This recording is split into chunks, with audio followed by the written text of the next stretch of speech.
हूं डॉक्टर शिशिर उपाध्याय। देश दुनिया की खबरों के लिए एशियन पब्लिक टीवी कोशिश करता है कि आपको हम खबरों से रूबरू कराते रहें। आज की सबसे बड़ी खबर जो देश भर में चर्चा का विषय है, कांग्रेस पार्टी ने आरोप लगाया है कि उनके जो पार्टी के बैंक खाते हैं उसको सीज करने का आरोप लगाया है। कांग्रेस के राष्ट्रीय कोषाध्यक्ष अजय माकन ने प्रेस कॉन्फ्रेंस करके आरोप लगाया कि इनकम टैक्स ने यूथ कांग्रेस और कांग्रेस पार्टी के 210 करोड़ रुपए की रिकवरी मांगी है। माकन ने कहा कि हमें गुरुवार को जानकारी मिली कि बैंकों ने पार्टी के द्वारा जारी किए गए चेक रोक दिए हैं, वे हमारे चेक क्लियरेंस नहीं कर रहे हैं। साथ ही कांग्रेस पार्टी के खाते भी सीज कर दिए गए हैं। इसके अलावा क्राउड फंडिंग वाले अकाउंट्स को भी फ्रीज कर दिया गया है। कांग्रेस के कोषाध्यक्ष अजय माकन ने कहा कि अभी हमारे पास बिजली का बिल भरने के लिए और अपने कर्मचारियों को वेतन देने के लिए पैसे नहीं हैं। अकाउंट फ्रीज होने के कारण न केवल भारत जोड़ो न्याय यात्रा बल्कि पार्टी की सभी राजनीतिक गतिविधियां प्रभावित होंगी। यह लोकतंत्र को फ्रीज करने जैसा है। हैरानी और दुख की बात है। और दूसरी तरफ जो कॉर्पोरेट बॉन्ड्स का पैसा जो सुप्रीम कोर्ट ने जिसको अनकॉन्स्टिट्यूशनल कर दिया है, वो भारतीय जनता पार्टी के पास में वो पूरा पैसा है और उसको वो खर्च कर रही है। तो लोकतंत्र कहां पे हमारे देश के अंदर जिंदा रहेगा? मैं इसलिए आज आपको बताना चाहता हूं और कहना चाहता हूं दुख से कि हमारे देश के अंदर लोकतंत्र खत्म हो गया है। लोकतंत्र पे बेड़ियां लग गई हैं, लोकतंत्र पे तालाबंदी हो गई है। ये कांग्रेस के अकाउंट के ऊपर तालाबंदी या बेड़ियां नहीं है, ये लोकतंत्र के ऊपर तालाबंदी और बेड़ियां हैं। चुनाव से 2 हफ्ता पहले अगर किसी भी पॉलिटिकल पार्टी के अकाउंट जब फ्रीज हो जाते हैं, उसके ऊपर तालाबंदी हो जाती है, तो ये लोकतंत्र के लिए इससे ज्यादा चिंता और दुख की बात नहीं हो सकती। क्या हमारे देश के अंदर एक पार्टी का ही सिस्टम रहेगा? क्या हमारे लोकतंत्र के अंदर वन पार्टी पॉलिटिक्स हमारे देश के अंदर रहेगी? बाकी सभी के सभी पार्टियों के अकाउंट्स फ्रीज हो जाएंगे? बाकी पार्टीज को क्या रहने का अधिकार नहीं है? वहीं अगली खबर, पंजाब के किसानों के दिल्ली कूच का आज चौथा दिन है। प्रदर्शन के दौरान आंसू गैस के गोले से जख्मी हुए किसान ज्ञान सिंह की मौत हो गई है। वे गुरदासपुर के रहने वाले थे।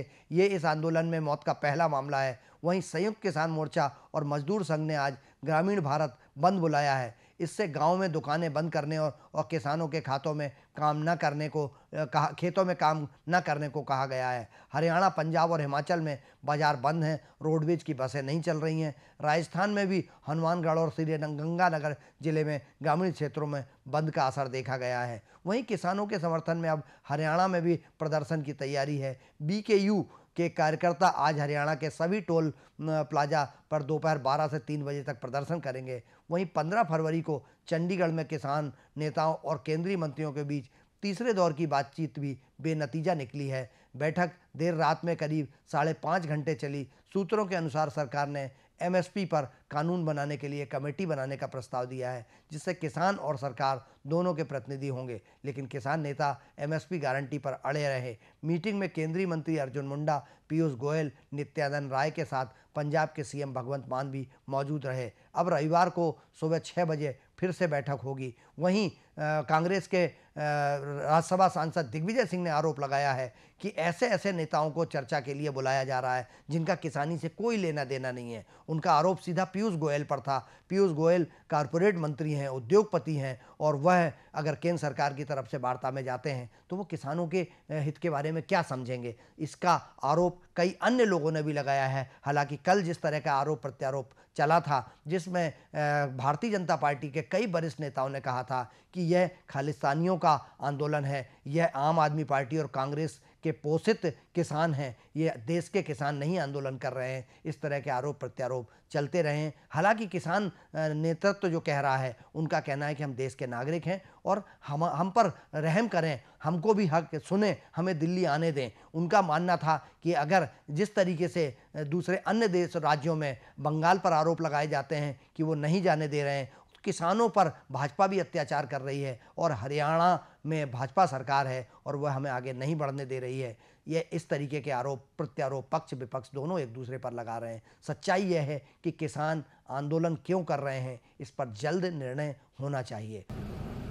इस बात के लिए कि हमारे सीनियर मिनिस्टर पीयूष जी और नित्यानंद जी के उपस्थिति में हुई है और मैं इसे बहुत सकारात्मक मानता हूँ। मंत्रीगणों का प्रतिनिधिमंडल बातचीत कर रहा है, तो ऐसे समय में यह आंदोलन का कोई औचित्य भी नहीं है। और दूसरा, जो किसानों की आड़ में कांग्रेस हो, आम आदमी पार्टी हो, कम्युनिस्ट पार्टी हो, यह सब जो रोटी सेकने की कोशिश कर रहे हैं, इससे इनको फायदा नहीं होगा।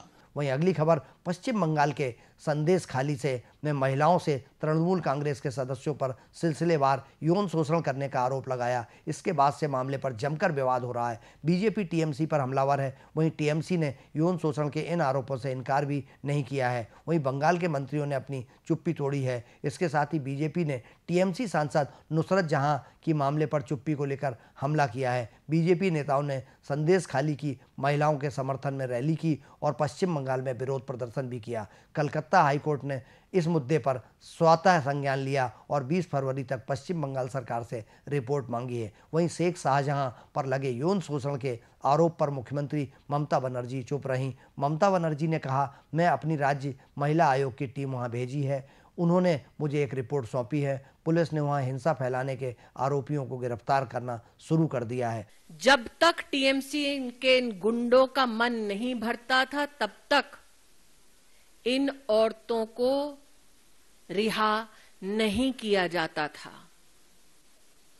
ये आरोप है जो संदेश खाली की दलित, जनजातीय, मच्छीमार समाज और किसान परिवार की महिलाओं ने मीडिया के वहां पर लोकली पत्रकारों से गुहार लगाते हुए कहा।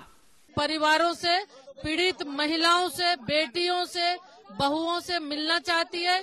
हम मिलेंगे, उससे सुनेंगे, उसको न्याय दिलाना चाहते हैं। पुलिस गलत कर रही है, पुलिस दो नीति कर रही है। इस राज्य में कहीं भी आप रोक नहीं सकते। ये हमारा अधिकार है किसी से मिलने। और हम लोग इन्हीं के हितों की रक्षा करने के लिए हम लोगों को भेजा गया है।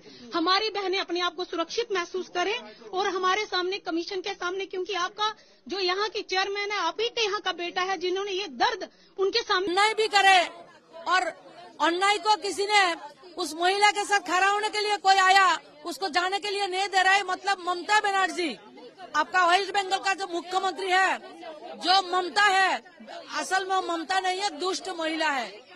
जो महिला हिंदू महिला को पिछले 10 सालों में चुन चुन के हिंदू महिला को ऊपर अत्याचार करा रहा है। वहीं अगली खबर दिल्ली के अलीपुर में दयाल मार्केट में मौजूद एक पेंट फैक्ट्री में 15 फरवरी को आग लग गई थी। वहां 11 लोगों की मौत की खबर है, जबकि 4 लोग घायल बताए जा रहे हैं, जिन्हें राजा हरिश्चंद्र अस्पताल में भर्ती कराया गया है। आग के लगने की सूचना मिलने पर फायर ब्रिगेड की 22 गाड़ियां मौके पर पहुंची। घटना शाम करीब 5:30 बजे की है और रात 9 बजे तक आग पर काबू पाया गया। पुलिस ने बताया कि फैक्ट्री में धमाके के बाद आग लगी। आग की लपटें इतनी तेज थीं कि आसपास के कुछ घरों को भी भारी नुकसान पहुंचा है। अधिकारियों का मानना है कि फैक्ट्री में रखे केमिकल की वजह से ब्लास्ट हुआ। वहीं घटना की जानकारी लगते ही सीएम केजरीवाल भी मौके पर निरीक्षण करने पहुंचे।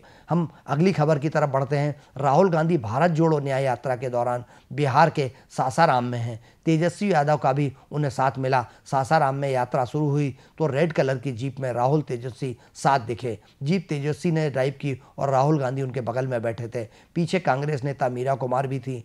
जमुहार से सासाराम शहर के पहले एसपी जैन कॉलेज तक करीब 4 किलोमीटर तेजस्वी यादव ने गाड़ी चलाई। नीतीश कुमार के इंडिया गठबंधन से बाहर होने के बाद ये पहला मौका है जब राहुल गांधी और तेजस्वी की मुलाकात हुई है। दोनों नेता टेकारी में किसान न्याय महापंचायत में शामिल हुए, जहां तेजस्वी ने सीएम नीतीश कुमार को थका हुआ मुख्यमंत्री बताया। साथ ही कहा कि पीएम मोदी तो झूठ बोलने की फैक्ट्री है। मोदी जी को सत्ता से बेदखल करने का काम करेंगे और हम लोगों ने एक थके हुए मुख्यमंत्री को थके ही हुए। फिलहाल खबरों का सिलसिला जारी है। आप एशियन पब्लिक टीवी पर बने रहिए। मुझे अनुमति दीजिए। नमस्कार।